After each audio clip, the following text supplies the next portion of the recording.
Hi everybody, welcome back to the 80 Slashers YouTube channel. In this video, I will be discussing and reviewing the 1985 Swedish slasher film Blood Tracks. Yeah, so we're gonna take a look at the plot of this film, the setting, the kills, nudity. We'll discuss the DVD itself before wrapping it all up with some final thoughts. So yeah, if you're not familiar with Blood Tracks, like I said, this is a Swedish film, and it is one of the few slashers released in 1985, which is, without a doubt, the worst year within the 80s for the release of slasher films. So, this kind of stands out just in that regard. It's one of a few that year. Now, this film is also one of a few that would fall within the little subgenre of, I guess, what you would call a rock and roll slasher. There's other ones such as, Rocktober Blood and Terror on Tour, to name a couple more. Now, because of the fact that this is, what I would consider a rock and roll slasher, I had really high expectations for this film because, obviously as a fan of both, slashers, and gen just in general music, rock and roll music, the, these types of films usually hit me, right in this sweet spot. So yeah, I had really high expectations. This is a film that I've been wanting to watch for a really long time. I'd seen the trailer multiple times, and it just seemed like it was something right up my alley. So, did Blood Tracks live up to my expectations? Well, it is kind of complicated, and we will discuss exactly why. But before we do, let's just go right ahead and talk about the plot.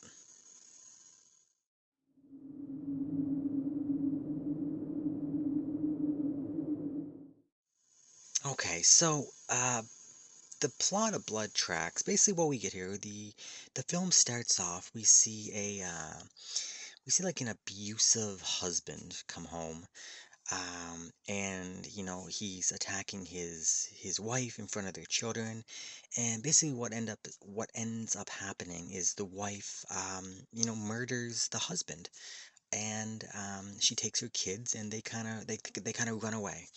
And then we kind of just flash forward. I believe it says 40 years later. So um, they, they run away up in the mountains, up in the snowy mountains, and they take refuge in like an old factory where they in an abandoned town. And I guess that's where they live. The mother committed murder, and they went into hiding. So again, flash forward 40 years, and now all of a sudden we see a music band, a rock and roll band, and who is an actual band called Easy Action. They're kind of like yeah, like a glam metal, hair metal type band from the 80s, and they were going up into the mountains to film a music video, like an MTV style of music video. And they bring along obviously the whole band and their crew to make the video, like the director and the camera crew and the sound crew, all the film crew to make a video. And then there's also like some groupies who are like posing as like women to star in the music video, to stand by the rock stars as they're singing, and they're scantily clad in their bikinis in the snow and all that stuff. So yeah, they go up to this mountain to film this music video, and unbeknownst to them, of course, there's this family of crazies that are living nearby, and like I said, in an abandoned factory. And they're territorial. They don't like all these people invading on their territory, and they start killing them, knocking them off one by one, and the band and the crew and the groupies are left to try to figure out what exactly is going on, and then the big, the showdowns and all that stuff, and it plays out like the typical slasher film plays out. So that's basically the plot. Nothing too complicated. No big twists, no big reveals. We kind of know who is who going into it. So yeah, so that's a very brief plot overview of Blood Tracks. Now, uh, the first thing that should be said about this film is the music. Like I said, the band Easy Action, they have a good look. They have a good look and kind of a good sound. Again, I said they're like kind of like a hair metal, glam metal. Um, kind of a mix of like a Swedish Guns N' Roses and Swedish Bon Jovi. That's the kind of vibe I got. Somewhere in between those two.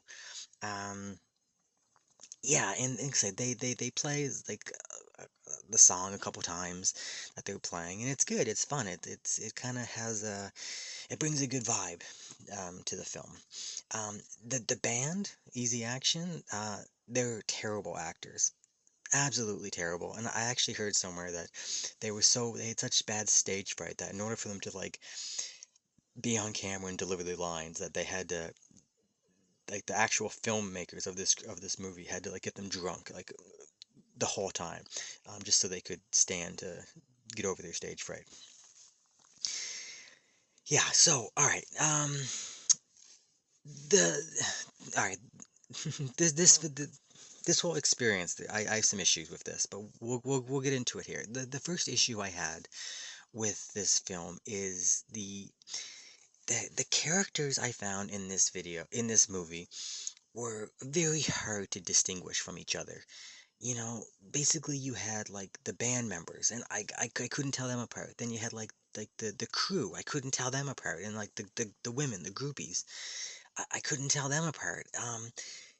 It was it was really confusing. I don't know what it was. It may have been an issue related to the DVD, and we will talk about that more. And you'll probably hear me say that a lot. Issues related to the quality of this DVD. Um, but yeah, like these, I just couldn't really tell them apart. They're all the same, even if they had different hair color. I don't know. They were all pretty bland, I guess. I don't know. I just couldn't. Not very good character development. Like there was no character development. And it's too bad because I kind of liked these type of characters. It's kind of fun. You get the rock stars, the groupies, and like people filming a music video complaining about the rock stars and the groupies. Um, there was just so many of them and not enough time spent on any of them that you just I don't know. You just I couldn't tell them apart. Which brings me to the next issue is because we don't relate to anyone. Uh, there's no real tension within the film that we felt you didn't identify with the characters. You weren't rooting for or rooting against any of them. And because of like the stakes just didn't feel high in this film, because like I say, you just didn't care about these people. Um, Now again, if this would have been a Blu-ray, with the issues we'll talk about, maybe that would have been different. But on this viewing experience, that's the way I felt. Honestly, um, this is a film that I feel I could have enjoyed a lot more if my viewing experience was better. I feel like this film has a lot of the elements that makes a good slasher. But you know, a lot of the elements that we'll talk about they're usually really short or just kind of too tame in nature for my liking. It's just they were there, but um, they didn't expand on them. They didn't highlight them within the film. It's just like they included them because they knew this is what the genre requires. Now again, if this was a cleaned up Blu-ray presented better, I think there is a decent serviceable 80s slasher here. And I'm not saying I didn't like this film. It's just, yeah, like I said, we'll we'll get into it more. But yeah, I don't really know how to feel about this film. Like I didn't like my experience watching it, but I think there's something here. If that makes sense. All right, let's move on past the plot here. I know I didn't talk a lot about what's going on. Like I said, it's really hard to talk about because this I didn't really know what was going on because of this here. Anyway, let's move on. Let's talk about the setting.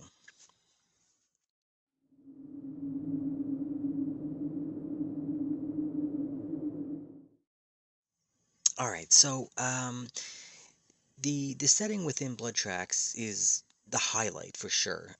You know, not only do we get like like the snowy mountain type of setting that's kind of coupled with also like a really creepy factory that's used, but then you also get that rock and roll vibe playing out, which is great. You know, I love like watching a band, you know, and like the interacting with their groupies, you know, filming like a MTV music video. It just kind of had a fun theme, a fun vibe within the film. Um, so yeah, I just like the overall, um, just the atmosphere, the setting of this whole film is great. Now the snowy mountain setting, it's great because it feels like you're really like way up in the mountains, like not just like a local ski hill where you can get in and out. Like this feels like it's like you get like helicopters, like it's like a really difficult place to get up to. So once you're there, you're trapped, you're stuck, um, and that's kind of scary. And they play a lot with avalanches. There's a couple like I think it's like old footage of like avalanches, and they use it a couple times, and then there is a scene involving like people getting trapped in an avalanche, and that just really kind of plays up the um like the isolation, like the how scary this kind of situation is if you're way up in the mountains like this. So I really liked that, and of course you get like white snow and like the red blood. That's a great mix for a horror film. Uh, and then, you know, on top of that, there's like a little like house or chalet, ski chalet, and it's kind of charming. It just kind of goes with the territory of having something set up in this snowy mountain. So, yeah, the mountain setting is fantastic. I absolutely loved it. Now, the other major part of the setting is a like a factory, and it's like it's an abandoned, broken down, dangerous looking, creepy factory that has fantastic atmosphere. Um, you know, in these type of this type of setting is it's great. It's a great location for, you know, to set a slasher in. Like 'cause there's lots of hunting. It's dark. There's shadows. There's little bits of lights that you can hide that they can come in and out of, hiding spots, lots of like industrial machines and metal sharp edges. It's just a dangerous location. You don't know what's gonna collapse or so yeah, so putting a lot of the like the hunting, like the stalking scenes within the factory, it I think it worked. Like a lot of the stuff was in there. Like there wasn't a lot of killing out in the snow. There was a little bit, but a majority of the film was in this factory, of the kills and whatnot. So yeah, it was a good mix. They used it well. Um, and another thing that I really appreciated about the filming, from what I could see within the film, was like I said, they utilized this filming, this setting really well in terms of filming. You know, there was lots of like fog used. There was lots of like flashlight beams that they tracked really well. You know, drifting snow, stuff like that. That was just really captured the essence of the location that they were in. You know, it just really helped with like that sense of being like trapped and isolated. It was really well done. So yeah, the setting for Blood Tracks, I thought was great. I just wish I could have seen more of it, more clearly. All right, let's move on and we'll take a look at the kills.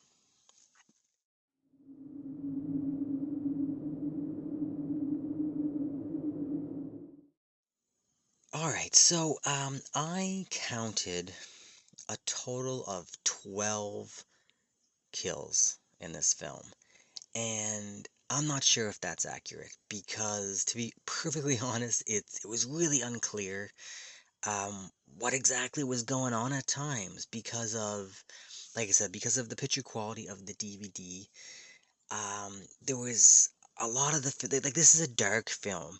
It was really dark, and the poor picture quality did not help. And honestly, like I said, I couldn't tell who was who. Like when I talked about it earlier, I couldn't differentiate the characters.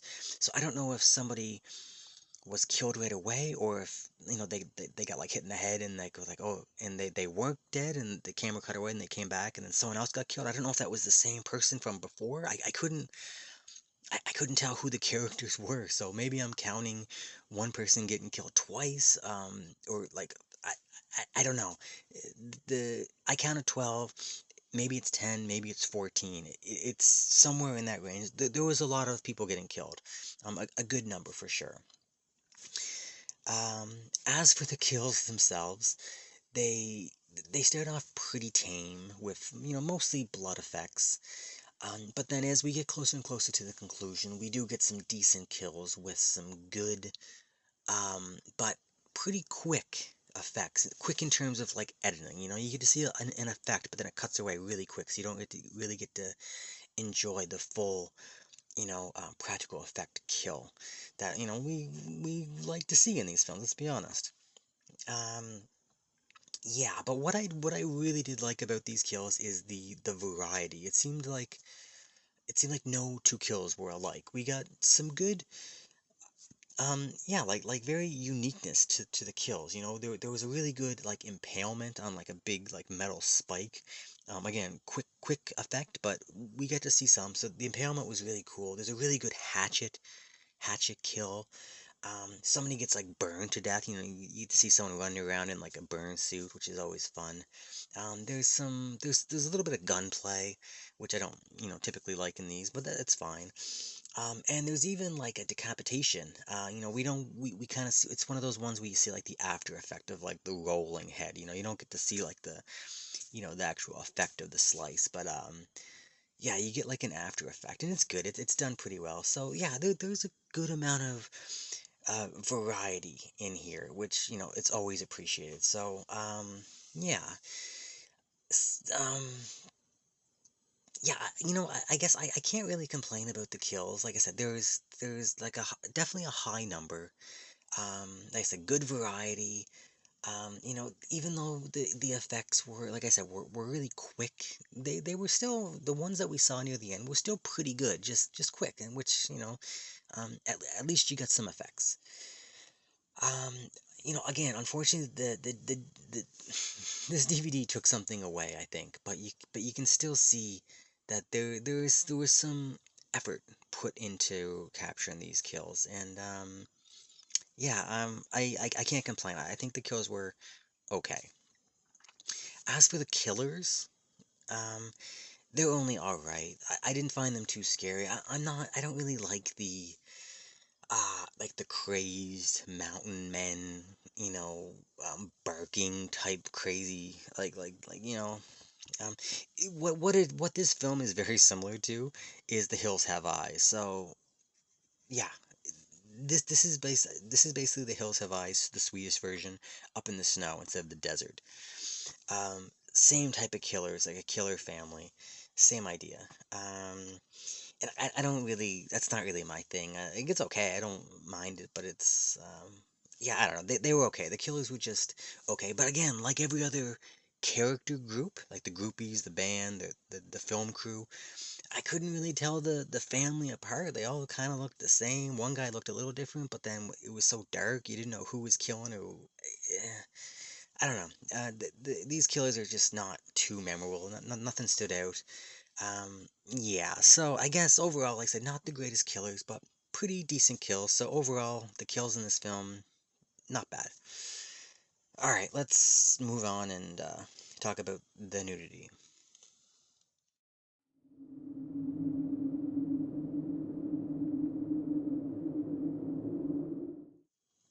All right, so Blood Tracks had a total of two nude scenes, which kind of surprised me that there was so few in this movie.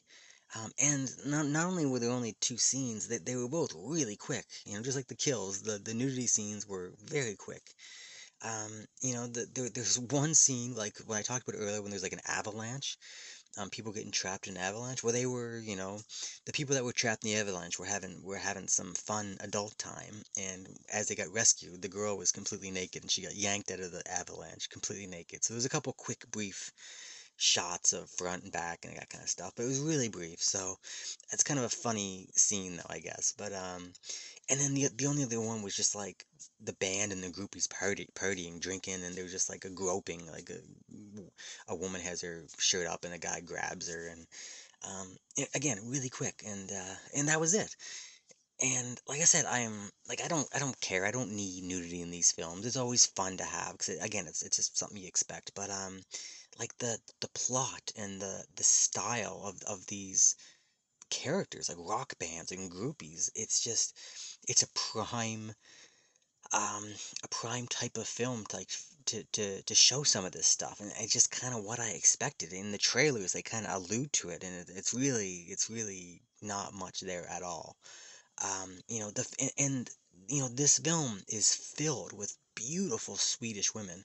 They're all like scantily clothed, wearing barely nothing at the beginning of the film, but then that's what they wear. They don't go any further. So it's kind of a wasted opportunity. And again, like I said, it's just kind of a disappointment, just because mostly due to my assumptions of what I was gonna get in this film. But yeah, it is what it is, I guess. So like not a big deal, just something to be pointed out. But definitely a little disappointing. All right, let's move on, and we'll talk about the DVD itself.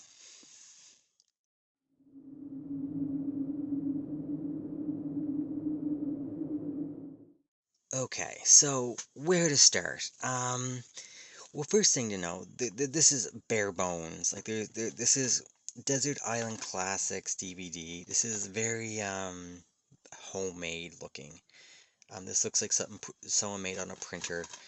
Um, the disc itself, again, um, very homemade feeling. Like these like recycle cases, it's really flimsy, really floppy. Um, yeah, very cheap quality. Um, and there's no DVD menu, so as soon as you put it in your player, it's like cold open right to the movie. No credits, like it's just like boom, opening scene. It just starts. There's no menu, there's nothing. So there's no skipping tracks. I don't think. It's very basic. So that's the product you're getting with this. Now, okay, first off, we'll talk about the picture quality. And the picture quality in this is bad. Um, I don't even know what to say. It's it's heavily pixelated for one thing. Like some scenes, like especially at nighttime, it's very pixelated. And it's not like it doesn't come off like a VHS rip. It's something else. It's like I don't know. It had a really strange look. Like the pixelation was distracting. And then another thing that was really weird was the aspect ratio of this. Seemed like it just seemed all messed up for some reason. It was almost like it was squeezed to like the 4:3, like full frame aspect ratio, but it seems like it wasn't meant to be, like, because there is, obviously like a film or a theatrical, like the widescreen, but it seems like it was squeezed in and not done properly to fit, like, your home VHS um aspect ratios, and it looked off. It looked like almost like they just cut it or something, but it was like pictures of the trucks going up the mountain, like they look like everything was just squished in. It just looked weird. Like everything looked off. Um, yeah, bad picture quality. And like I said, the film itself is pretty dark. A lot of scenes at night in like that darkened factory.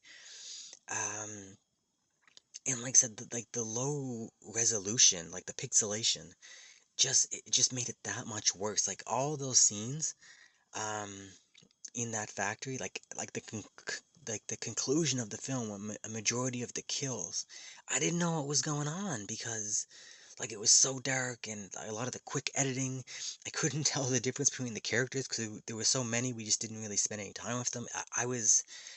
I don't know. I was really confused. I didn't. It was not a good viewing experience. This picture quality is very poor. But even worse than the picture is the audio. Um, the audio in this, oh boy. Like the big issue was like this is a dubbed film, and the dubbing track that was used, it was like delayed. It was like out of sync. It was like by about 3 to 5 seconds, like behind. So you would hear someone scream, and then you would go back to and then you would look at like a woman, and then her mouth would scream. It was like you're watching like one of those poorly dubbed, Hong Kong kung fu movies. Um, yeah, I honestly I don't know how I finished it. It was it was really really distracting. But I hunkered down and I persevered and I pushed through and I watched it.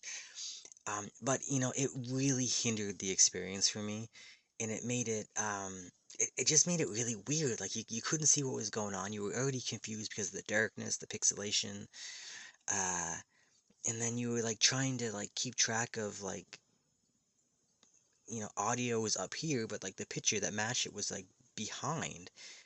Really strange. I don't know if this is just my pressing. Maybe I just got a bad DVD, or if they're all like this. I don't know. Um, but yeah, I cannot recommend this DVD at all, and it's too bad because this isn't an easy film to track down. Like it's this. I think there's one other. I think there's one other DVD version you can buy. Um, it's probably a little more expensive. Buy that one if you want to watch the film. Don't buy the Desert Island Classics. It's definitely cannot recommend it. And we we all watch VHS rips. A lot of these old films I've watched on like VHS rips, like downloaded, versions you see. And this is beyond that. I don't mind watching VHS. I don't mind watching poorly you know, VHS rips put on DVD, but this is something else. The audio totally destroyed the experience for me, and it kind of made me dislike this film um more than I think I should. Like I said earlier, I think there's something here. I think I need to see this again in a proper version, and I think I would like this film more. It's just this experience was not great. Yeah, this needs a Blu-ray. This definitely needs a Blu-ray. They need to clean it up, get rid of the pixelation, fix the aspect ratio, lighten up like the color correction, get like some of those dark a little more clear, and obviously get the audio track right. And I think this would be a pretty good average slasher. Not great. I don't think this would make it even on the best experience. I don't think it's gonna make my top 50 80 slasher films, but it would be better than what I currently have it ranked. So yeah, terrible DVD. Do not recommend. Find another version. All right, let's wrap this up with some final thoughts.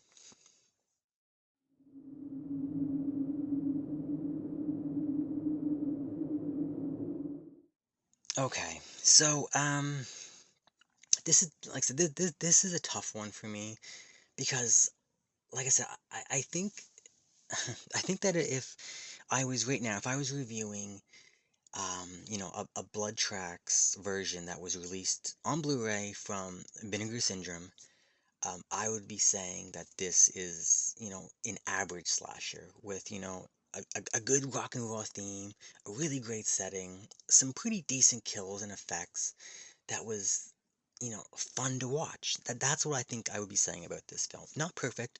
There's obviously problems like the character development, too many characters, you don't spend enough time with them, not enough nudity. Killers are, yeah, just okay. There's definitely problems, but I think there's enough positives. within this film that it would be an average slasher. Um, but instead, all I can talk about as I'm reviewing this is how painful of a viewing experience this was for me. Thanks to this horrendous DVD. So, yeah, yeah, like I said, in spite of the DVD, um, like I said, there are some good slasher elements that I'm pretty sure that Blood Tracks has. You know, the mountain setting is fun, rock and roll theme, beautiful women. Lost opportunity with the women, but there's still beautiful women in this film. Some unique, you know, kills that are like